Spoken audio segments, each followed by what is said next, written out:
প্রত্যেকটি জনগণ সাবধান হয়ে যান, আপনার ঘর ভাঙছে, আপনার ঘরের এরা দরজা ভাঙছে, আপনার মানুষ, আপনার জনগণ, আপনার ভাই বোন, মা ভাই কাকা জ্যাঠা, আপনার পূর্বপুরুষের ঐতিহ্য ধূলিসাৎ হচ্ছে, আপনার ভবিষ্যৎ প্রজন্মের ভবিষ্যৎ এরা ধ্বংস করতে এসছে, নামছে, এরা হোলি খেলায় নেমেছে। Be careful. অপেক্ষায় আছে আগামীকাল সুপ্রিম কোর্ট কি জাজমেন্ট দিতে চলেছে। ওই 30,000-এরও কি ভবিষ্যৎ ধ্বংস হয়ে যাবে কালকে? প্রশ্ন। এই প্রত্যেকটি বাঙালি বিদ্বেষী, বঙ্গ বিদ্বেষী, জাতি বিদ্বেষীদের চিহ্নিত করুন। সুপ্রিম কোর্ট ঠকবাজতে গা উজাড় করে দিয়েছে। আপনারা খবর দেখেছেন, চারদিকে কান্নার রোল, সেটাও দেখতে পাচ্ছেন। পশ্চিমবঙ্গ সবসময়ই টার্গেট, কারণ পশ্চিমবঙ্গে একটা বিরোধী রাজনৈতিক দল রাজনীতি করছে, তার নাম হচ্ছে তৃণমূল কংগ্রেস, এবং সেই জন্য তার মানে দায়ভার এবং তার যত দুঃখ কষ্ট সবকিছু তার জনতাকে, আমজনতাকে পোয়াতে হবে। কেন পশ্চিমবঙ্গের মানুষ বিজেপিকে দিচ্ছে না ভোট? কেন পশ্চিমবঙ্গের মানুষ বিজেপিকে ক্ষমতায় আনছে না? তার ফল প্রত্যেকটা পদে পদে পশ্চিমবঙ্গের মানুষকে ভুগতে হবে। সুপ্রিম কোর্ট ঠকবাজতে গা উজাড় করে দিয়েছে। আমি বুঝতে পারি না, মানে আইনের ভাষায় ন্যাচারাল জাস্টিস কাকে বলে? আর আজকের দিনে ন্যাচারাল জাস্টিস বলে কি কিছু আছে? আমি কিছু শিক্ষক কর্মচারী এক দুজনের ইন্টারভিউ দেখছিলাম বিভিন্ন মিডিয়াতে। সুপ্রিম কোর্ট 26,000 লোকের চাকরি খেয়ে দেওয়ার পরে, মানে চোখ বন্ধ করে চাকরি খেয়ে দেওয়ার পরে আমি দেখতে পেলাম তাদের ইন্টারভিউ কিছু মিডিয়াতে, বুক ফাটা কান্না দেখতে পেলাম। কিন্তু সেই কান্না শোনার কেউ নেই, না রাজ্যে না বাইরে, না সুপ্রিম কোর্ট মানে সর্বোচ্চ আদালত তো এখন আর আপনার আমার হাতে নেই। তারা যা মনে করবে, যা ইচ্ছে করবে, তাদের ইচ্ছে মতো তারা জাজমেন্ট দেবে, ঠকবাজতে গা উজোর করে দেবে। এই যে এসএসসির শিক্ষক অশিক্ষক কর্মচারী 26,000 লোককে যে বের করে দেওয়া হলো, এক ধাক্কায় সবার চাকরি খেয়ে দেওয়া হলো, তাদের এই জাজমেন্টে আমি কালকে রাত্রে পড়লাম 6,000 সামথিং যাদেরকে নিয়ে প্রশ্ন আছে। তাহলে এই যে 6,000 সামথিং যাদেরকে নিয়ে প্রশ্ন আছে, সুপ্রিম কোর্ট কিসের জন্য?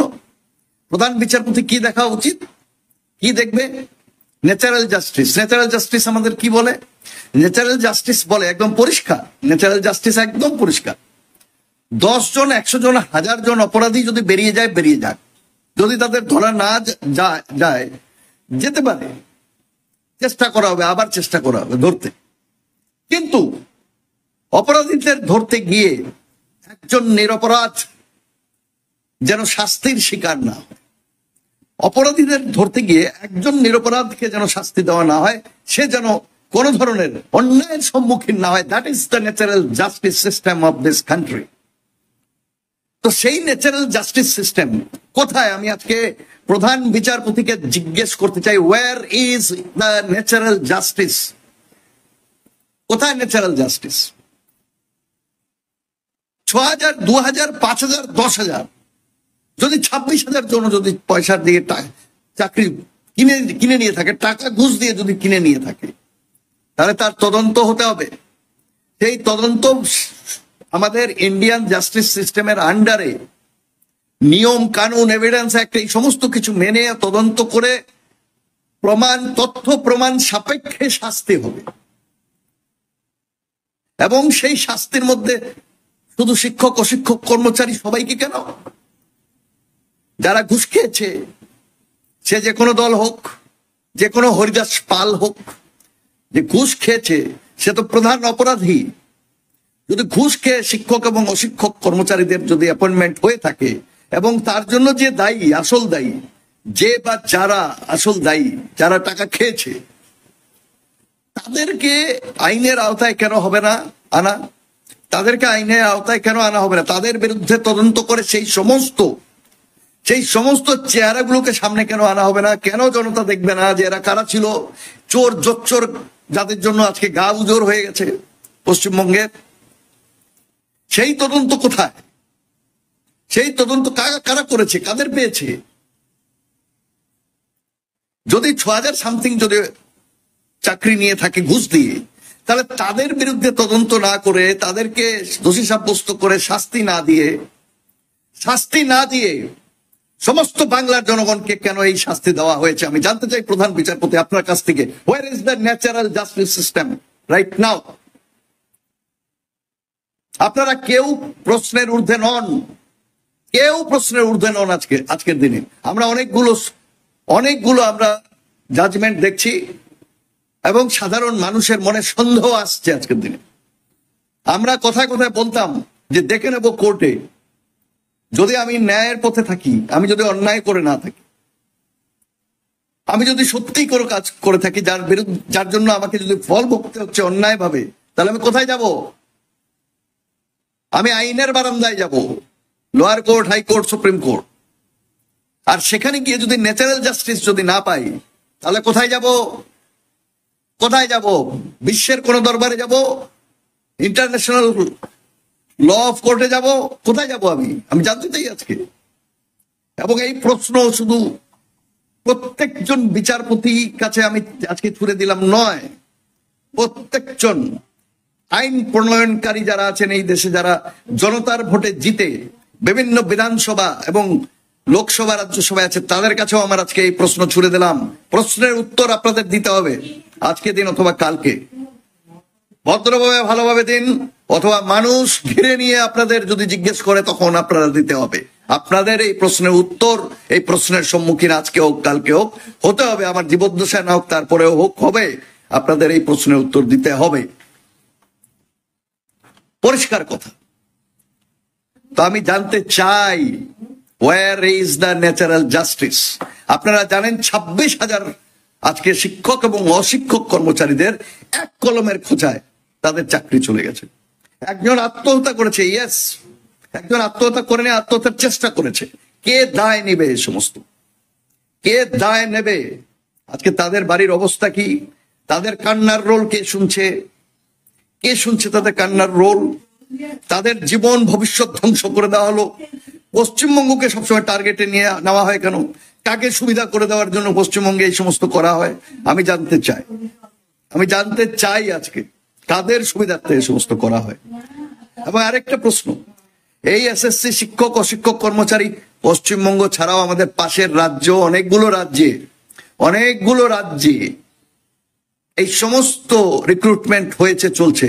মধ্যপ্রদেশের ভ্যম, দুর্নীতি আমরা জানি। সেখানে যারা হুইসেল ব্লোয়ার যারা ছিল, যারা সাক্ষী সাবুত ছিল, সব মেরে সাফ করে দেওয়া হয়েছে, ইনক্লুডিং জার্নালিস্ট। কোথায় সুপ্রিম কোর্ট, প্রধান বিচারপতি? কোথায় ছিলেন আপনারা? উত্তরপ্রদেশের বিভিন্ন রেপ কেসের যারা সাক্ষী সাবুত, ভিকটিমস, তারা তাদের পরিবারকে রাস্তায় গাড়ি দিয়ে মেরে উড়িয়ে সাফ করে দেওয়া হয়েছে অনেক জায়গায়। কোথায় সুপ্রিম কোর্ট? কি করেছেন ভাই আপনারা? প্রশ্ন উঠবে, সেই প্রশ্নের উত্তর চাইবে জনতা, চাইবে। আমি জনতার প্রতিনিধি, আপনাদের কাছ থেকে এই প্রশ্নের উত্তর চাইবো। ছেড়ে দেওয়ার দিন শেষ হয়ে গেছে, এবার প্রশ্ন উঠবে, প্রশ্নের উত্তর দিতে হবে। আর আগামীকাল আরেকটা কালো দিন আসতে চলছে। আগামীকাল সোমবার, আজকে রোববার, আজকে 6 তারিখ, আগামীকাল 7ই এপ্রিল 2025। আগামীকাল আরো 30,000 প্রি প্রাইমারি শিক্ষকদের ভবিষ্যৎ তাকে আছে। আগামীকাল সকালে সুপ্রিম কোর্টে 30,000 প্রি প্রাইমারি শিক্ষক অশিক্ষক টেট পরীক্ষা দিয়ে যারা চাকরি পেয়েছিল, তাদের ভাগ্য ঝুলে আছে সুপ্রিম কোর্টে। আমি জানি না কালকে কি করতে যাচ্ছে এরা, আরো কত আমার ভাই বোনেদের বুক ফাটা কান্না ক্রন্দন, আর তাদের বাড়ির মা বাবাদের চোখের জল আমাদের দেখতে হবে। ধ্বংস হয়ে যাবে হাজার পরিবার। এই বাংলার সমস্ত ভারতবর্ষের বিভিন্ন রাজ্যে যে রিক্রুটমেন্ট প্রক্রিয়া চলছে, টেট হোক, এসএসসি হোক, শিক্ষক অশিক্ষক কর্মচারী, প্রি প্রাইমারি হোক, প্রাইমারি হোক, স্কুল হোক, কলেজ হোক, what ever it may be, সেই সমস্ত জায়গায় কি সিবিআই এনকোয়ারি করছে? সেই সমস্ত জায়গায় কি এরকম ওই গো খাওয়া ভিকাশালীর মতো কেউ আছে সুপ্রিম কোর্টে গিয়ে, কোথায় হাইকোর্টে আর লোয়ার কোর্টে গিয়ে পিআইএল মারা? গো খাওয়া ভিকাশালীর মতো কি কেউ আছে? আছে কি কেউ বিকাশ আলীর মতো? বিকাশ আলী, বিকাশ আলী, হ্যাঁ, সাপ হয়ে দংশন করে আর ওঝা হয়ে ঝাড়ে, মামলা করে দিয়ে আবার তাদের কি কাছ থেকে পয়সা নিয়ে কেস লড়ে। গো খাওয়া বিকাশ আলী। হরিদাস পাল আবার বলছে আমাকে গালি দিয়ে লাভ নেই, জুতো পেটা করা হবে তোকে। গো খাওয়া বিকাশ আলী, তোকে মানুষ, পশ্চিম বাংলার জনগণ জুতো পেটা করবে। গো খাওয়া বিকাশ আলী, তোকে জুতো পেটা করবে, তোর টাইম এসে গেছে। হরিদাস পাল লম্পট কোথাকার, জুতো পেটা করবে জনতা তোকে, জুতো পেটা। অনেক বাড়াবাড়ি হয়েছে এই রাজ্যে। বাঙালির ভবিষ্যৎ নিয়ে ছিনিমিনি খেলা হয়, বাঙালির নাগরিকত্ব নিয়ে ছিনিমিনি খেলা হচ্ছে সমস্ত ভারতবর্ষে। ডিটেনশন ক্যাম্পে নিয়ে যাওয়া হচ্ছে, বাংলাদেশে তকমা দেওয়া হচ্ছে। তখন এই গো খাওয়া বিকাশ আলী, তার তখন পাত্তা পাওয়া যায় না। এই গো খাওয়া বিকাশ আলীর তখন কোথাও পাত্তা পাওয়া যায় না। এই গো খাওয়া বিকাশ আলী তখন থাকে না। বাঙালিদের কোনো অন্যায় অত্যাচার যেখানে সমস্যা হবে সেখানে যাবে না। সে কোথায় যাবে? গো খাওয়া বিকাশ আলী মামলা করবে, মানে সাপ হয়ে আপনাকে দংশন করলো, ছবল মারলো, তারপর সেই সমস্ত প্রার্থীর কাছ থেকে টঙ্কা নিবে, টঙ্কা নিবে। সেই টঙ্কা নিয়ে ওদেরকে আবার ওঝা হয়ে বলবে আমি ছেড়ে দেব, বিষ বের করে দেব। এক নম্বরের চোর লম্পট গো খাওয়া বিকাশ আলী, জুতো পেটা করা উচিত তোকে। এখন একে আপনি বুঝে নিন। আর সে যদি নিজের গায়ে মাখে, আমার কিছু করার নেই, তার মানে সে নিজে একটা গো খাওয়া বিকাশ আলী প্রমাণিত চোর লম্পট। এরা সবগুলোই এরকম। আগামীকাল বন্ধুগণ, আগামীকাল আরো 30,000 পশ্চিমবঙ্গের আমার ভাই বোনদের ভবিষ্যৎ স্টেকে আছে। আগামীকাল সুপ্রিম কোর্টে উঠতে চলেছে আরেকটা মামলা, যার চূড়ান্ত রায় আসার কথা আগামীকাল। 30,000 টেট দিয়ে যারা চাকরি পেয়েছিল, শিক্ষক এবং অশিক্ষক কর্মচারী যারা প্রি প্রাইমারিতে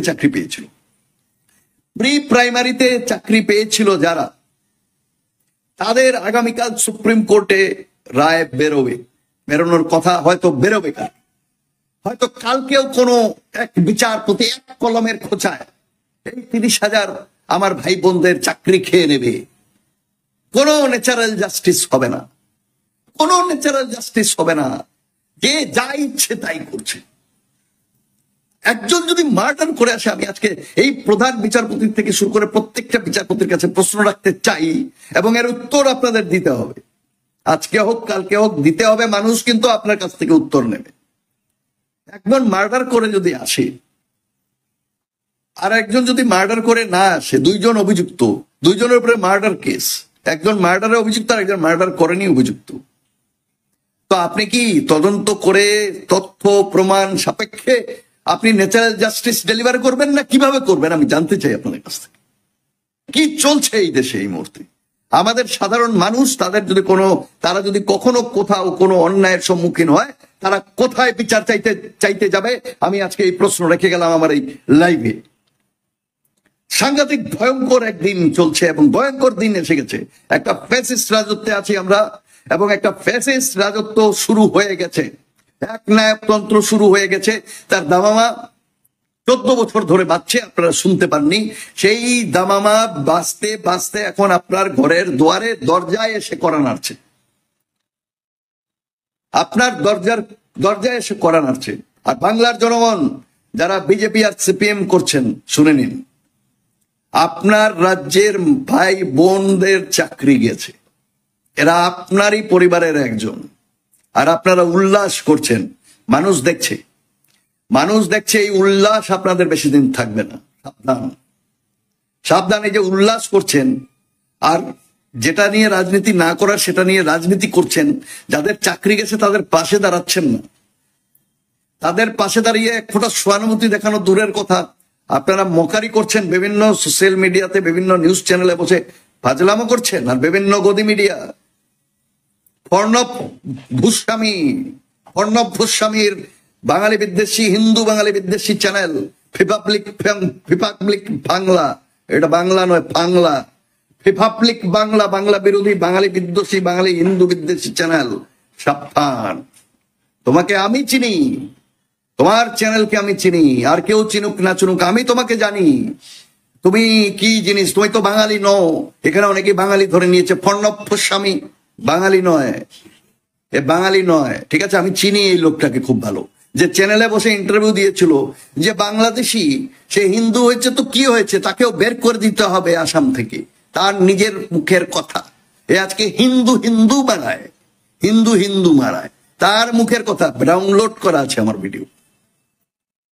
এই সমস্ত মিডিয়া চ্যানেল, গদি মিডিয়া, ঠিক আছে, গদ্দি চ্যানেল, রদ্দি চ্যানেল, বাংলায় এসে বাংলার সামঞ্জস্য, বাংলার ভ্রাতৃত্ব, সুভ্রাতৃত্ববোধ, বাংলার সমাজের যে একটা তানাবানা আছে, বাংলার যে একটা ঐতিহ্য আছে, সমস্ত কিছু ধ্বংস করার জন্য উঠে পড়ে লেগেছে। প্রত্যেকটি জনগণ সাবধান হয়ে যান, আপনার ঘর ভাঙছে, আপনার ঘরের এরা দরজা ভাঙছে, আপনার মানুষ, আপনার জনগণ, আপনার ভাই বোন, মা ভাই কাকা জেঠা, আপনার পূর্বপুরুষের ঐতিহ্য ধূলিসাৎ হচ্ছে। আপনার ভবিষ্যৎ প্রজন্মের ভবিষ্যৎ এরা ধ্বংস করতে এসছে, নামছে, এরা হোলি খেলায় নেমেছে। Be careful. আমি অপেক্ষায় আছি আগামীকাল সুপ্রিম কোর্ট কি জাজমেন্ট দিতে চলেছে। ওই 30,000-এরও কি ভবিষ্যৎ ধ্বংস হয়ে যাবে কালকে? প্রশ্ন। কালকে রাতে ঘুমাইনি, আর আজকে সকাল থেকে মাথা গরম। এই প্রত্যেকটি বাঙালি বিদ্বেষী, বঙ্গ বিদ্বেষী, জাতি বিদ্বেষীদের চিহ্নিত করুন, চিহ্নিত করুন আর জবাব দিন। ধন্যবাদ। জয় বাংলা।